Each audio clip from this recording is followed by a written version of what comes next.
Corea del Sur se caracteriza por ser una de las potencias económicas más importantes en la actualidad. Se conoce mucho sobre su pasado como un país que principalmente producía bienes primarios y se encontraba en un nivel de desarrollo muy bajo. Para ponernos en contexto, según World Bank, el PBI per cápita de Corea del Sur era de $120, mientras que el del Perú era menor a $200 a fines de los 50. Y para el 76, Corea ya doblaba el PBI peruano. Esta diferencia lleva a preguntar cuáles fueron los factores que llevaron a Corea del Sur a ser una potencia económica. Para responder esta pregunta hace falta saber el contexto en el que se desarrolló. Durante la historia de Corea ocurrieron varios hitos importantes que cambiarían el desarrollo económico. Dos de estos son la invasión japonesa y la división de las Coreas. Invasión japonesa. Desde 1910 hasta 1945, Corea era un anexo de Japón. Es así como, en su búsqueda de control, Japón tomó catastróficas medidas para suprimir la historia y cultura coreana. En efecto, se prohibió el idioma coreano, los pobladores nativos fueron usados como esclavos en las distintas colonias japonesas, el palacio construido por la dinastía Joseon fue destruido, hasta hubo una imposición del culto japonés.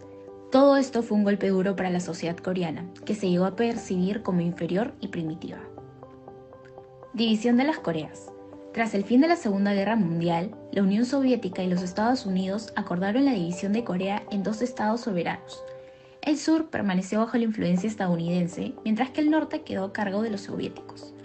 El 25 de junio de 1950, Corea del Norte invadió imprevistamente Corea del Sur. Se dice que esta invasión se dio con la intención de parte de los norcoreanos de unificar toda Corea. Esto resultaría en la Guerra de Corea entre los años 50 y 53 debido a sus diferentes ideologías. Luego de varios conflictos e intervención extranjera, las negociaciones finalizaron con la firma de un armisticio y la restauración de los límites anteriores a la guerra, lo cual deja a la nación coreana dividida en dos estados política y económicamente antagónicos. ¿Cuál fue el punto de inflexión de la economía surcoreana y qué rol tuvo el Estado en los mercados surcoreanos?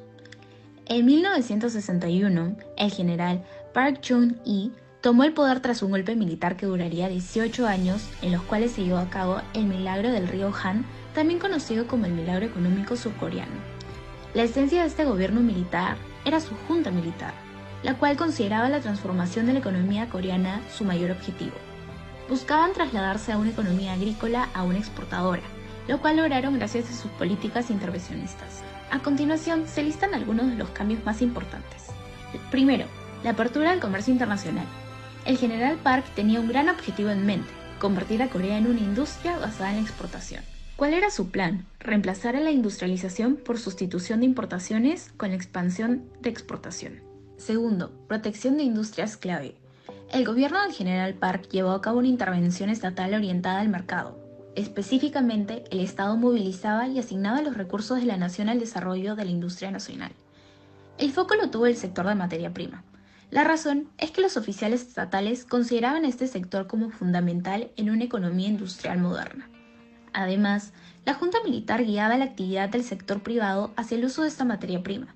Su estrategia era proporcionar una fuerte inversión de capital a estas empresas. En otras palabras, asumió riesgos que los empresarios cautelosos tienden a evitar, lo que impulsó a los empresarios a participar en sectores que hacían uso de materia prima. El apoyo económico del Estado fue clave, pero también lo fue su constante seguimiento, donde demandaba resultados eficientes, nunca dejando de lado la responsabilidad social. Tercero, la mejora educativa. El gobierno tuvo muy presente el valor de la educación como vehículo de desarrollo. Lo más importante de las reformas educativas fue el Plan Integral para normalizar la educación primaria y secundaria.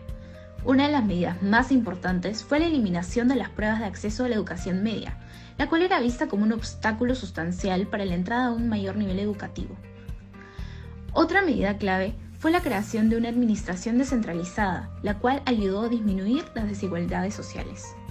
Los chaebol fueron adicionalmente uno de los factores importantes para el desarrollo económico de Corea. Uno de los más destacables es Samsung. Debido a las medidas tomadas por el gobierno, Samsung tuvo un buen contexto para poder investigar y desarrollar tecnología que los pondría a la vanguardia. Así, lograron crear el primer semiconductor 256K DRAM, lo que los posicionó tanto a ellos como a Corea en la vanguardia de la tecnología mundial y los colocó en ventaja frente a países como Estados Unidos y Japón.